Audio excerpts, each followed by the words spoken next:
With nowhere to go but up, both the San Jose Sharks and Anaheim Ducks took significant strides in their rebuilding process this summer.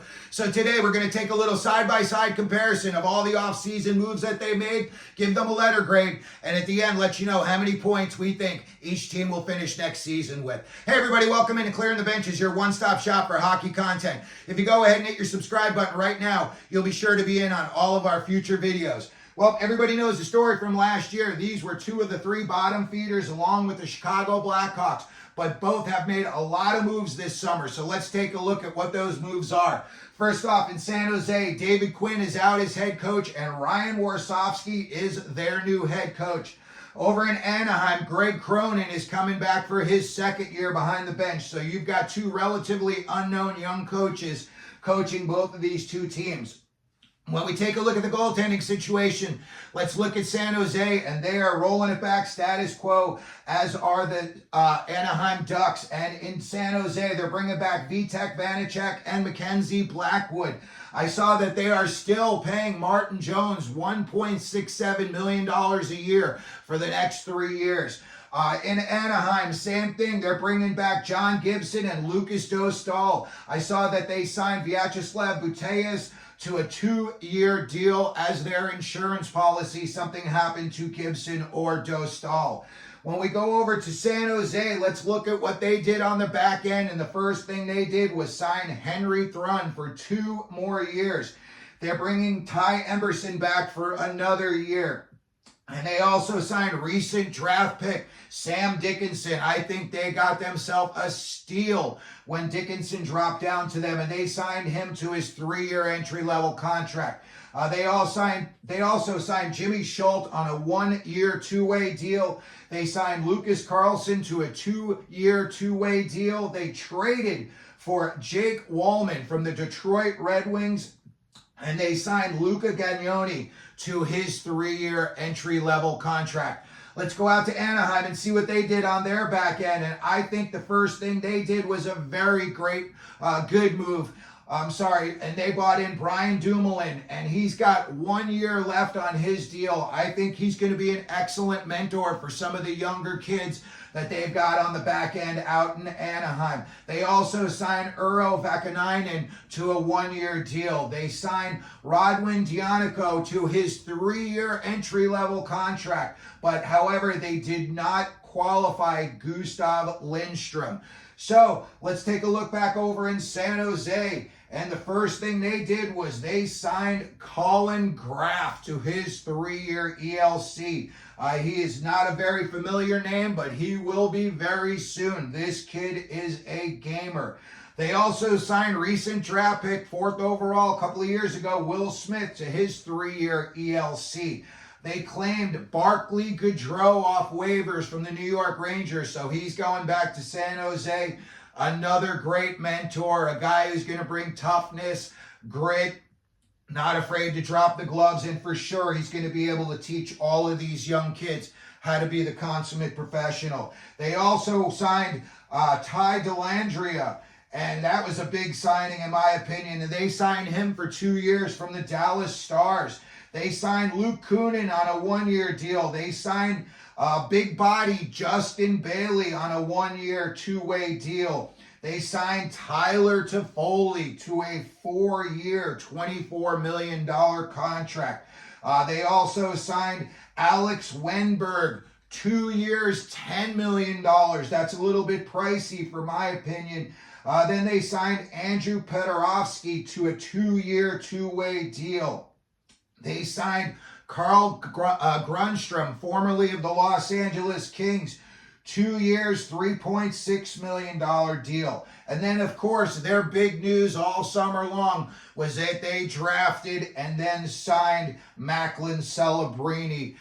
He was the big prize in this year's NHL draft, and the Sharks have already got him locked up on his 3-year entry-level contract. And finally, they signed Tomas Bordeleau on a 1-year, 2-way deal.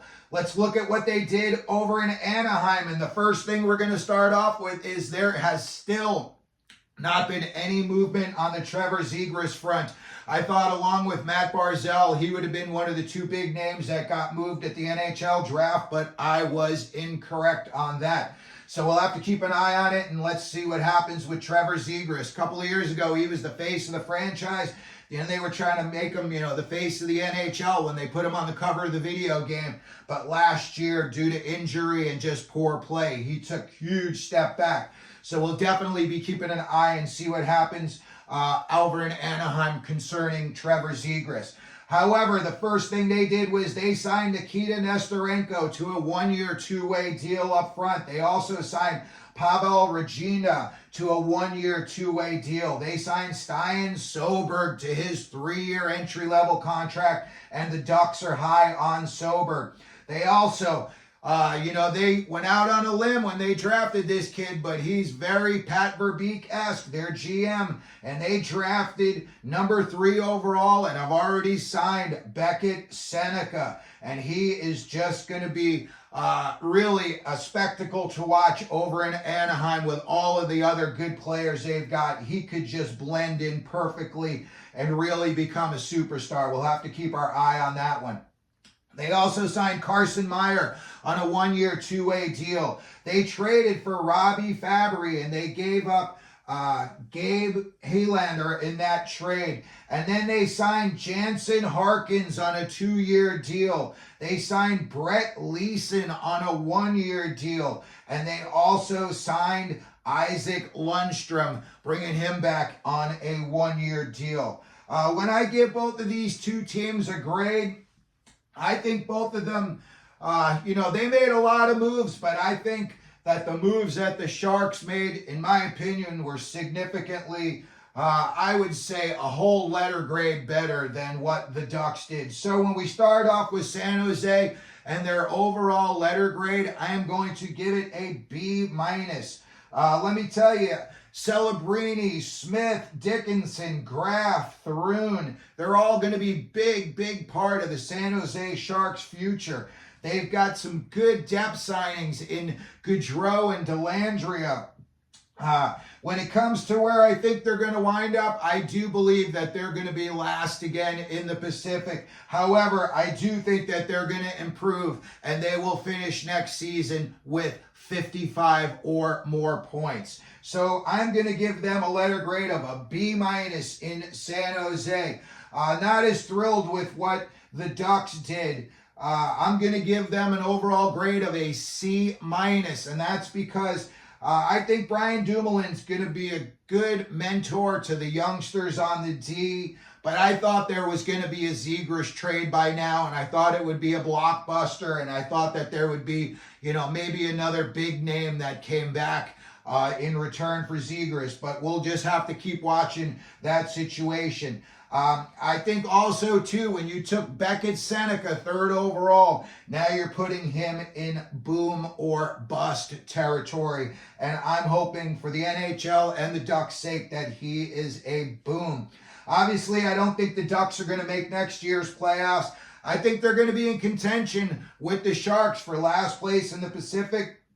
Although I do think that they're going to finish ahead of them, and I think they'll finish 7th. I think they're going to improve next year, and I think next year the Anaheim Ducks will finish with 65 or more points. So there you have it for today's video between the Sharks and the Ducks offseason moves. Let me know what you think down in the comments section. If you could, please also like the video. If you want to share the video, that would be awesome. Don't forget to subscribe. And as we always do here at Clearing the Benches, let them know you're out there.